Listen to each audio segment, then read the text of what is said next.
It's your host, yours truly, Jupiter Red, and welcome to my channel. If you're a returning subscriber, hey fam, how you doing? How you doing?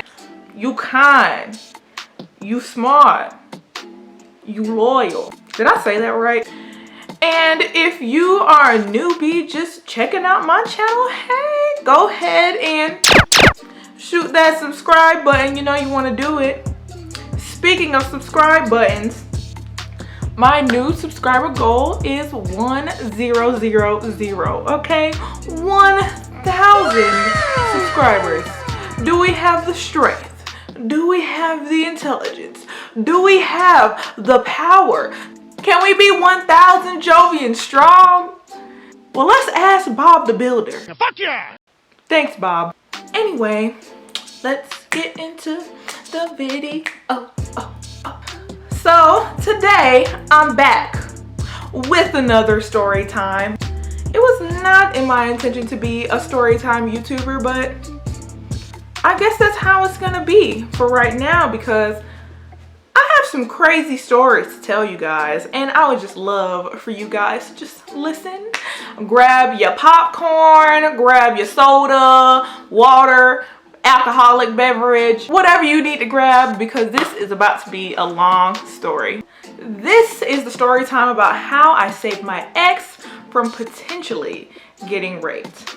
Where do I start? It was about maybe like 4 or 5 days after me and my ex-girlfriend had broken up for like the 80th millionth time. I don't know how many times we broke up. We were in the barracks and some people decided to throw a party, and I decided to invite this girl that I was talking to at the time to the party, and she wasn't going to be there for about an hour or whatever. So I'm just wandering around like looking at all the drunk people at the party, and I go in the upstairs hallway and I notice my ex, who is, by the way, a stud, a very lesbian, like the lesbian of all lesbians, okay? And there's this guy that I know, and I know this guy because he used to try to flirt with me, and I was like, no, I can't, like, no. This man was like butt ugly. Like, we are the Martians, the butt ugly Martians. Like, this man was ugly as hell. He used to come on to me like pretty strong, and I had to turn him down or whatever, and pretty shortly after I turned him down, I started dating that other girl. But yeah, and he seen me like be with this girl. He knew I was dating her. So this guy is talking to my ex, who's full blown dressed in men's clothes, and she is shit-faced, and I see her like against the wall. She's leaning up against the wall, and he's like over her like this, but like kind of to the side, like kind of giving her some room or whatever, but looking like, you know, he was looking like he was trying to do something, make it do what it do. So I'm just looking around like, am I the only person that realizes there's this 6'7" dude over this stud? And everybody's just drunk and minding their business. And I'm like, okay, I'm gonna just go over there and be nosy because he's looking like real close to her. And it wasn't like no jealousy thing. I was just like literally concerned for her because I was like, that's not normal. She's intoxicated. Intoxicated people can't consent. I already know how this guy is. So let me go save her really quick. So we gotta give them names. We're gonna give the dude, his name gonna be 6'7", the girl's name gonna be Oreo, okay? So as I'm approaching them, 6'7" has put his like hand on her waist slightly, and she's just, you know, looking at him like, and he's talking to her, and she kind of had like these little spells where she would like talk like a baby for some reason. Like she'd be like, yeah, like I want this and I want that. Like she would literally talk like a baby, but I'm assuming that's like something that goes along with some mental health things. But yeah, so she was talking like that to this guy, and I'm just like, 6'7", do you not realize like this bitch is using a baby voice? Does that not like, I don't even understand. Like, I know I keep saying like, but seriously, does that not trigger anything in you that maybe she's, you know, not in her normal state of mind? So I approached them and I'm like, oh, hello. I can't remember exactly what I said, but I'm like, hi, like what's going on here, blah, blah, blah. And he's just like, oh, we're just talking. And then I can see that he was a little drunk too. So I was about to go to the store because I didn't feel like drinking any liquor. So I was gonna go to the store and go get me like some Ritas or something.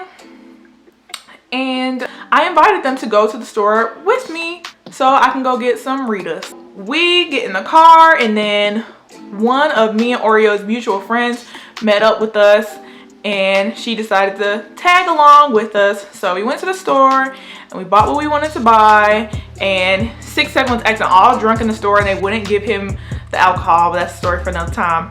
And we get back in the car and we head back, and I'm just sipping my little drink or whatever, and we when we get out the car, I kind of pull my friend over, our mutual friend, and we're gonna call her Pretty Thought because that's exactly what she was, a pretty thought.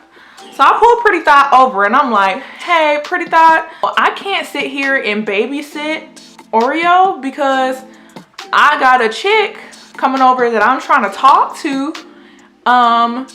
Can you watch her and 6'7", because 6'7" over there looking like a black jaguar, and Oreo looking like a damn rabbit. Seriously, like he looked like he was hunting her down. He was ready to get that food nanny. So Pretty Thought accepts, but of course later on she gets totally toasted. She's so toasted, so drunk, can't even watch her or whatever.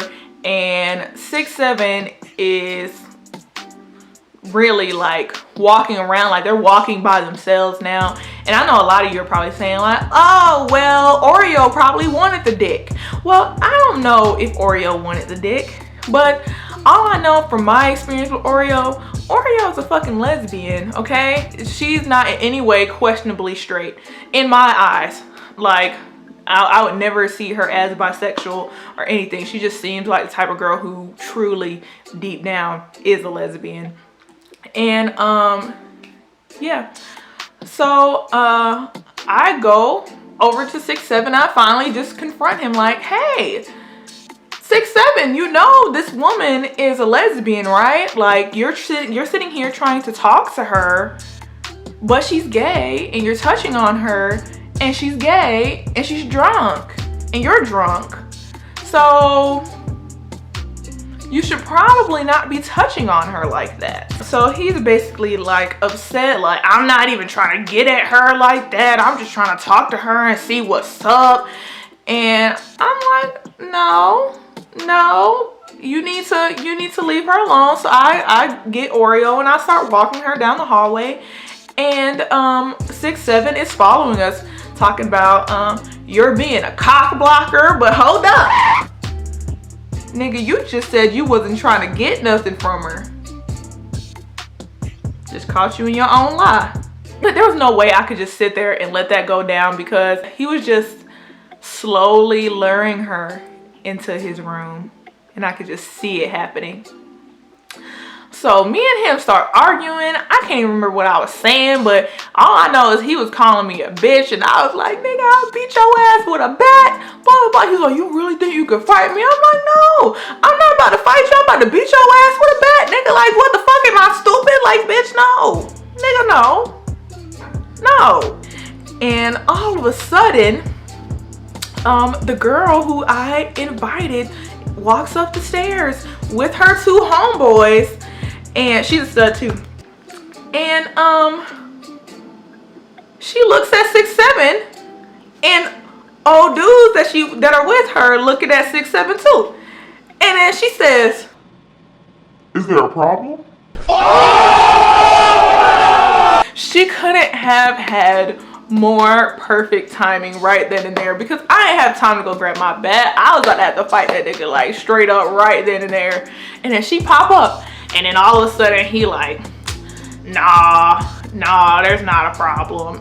And then he just go like this, and he walks back into his room. And that's pretty much it.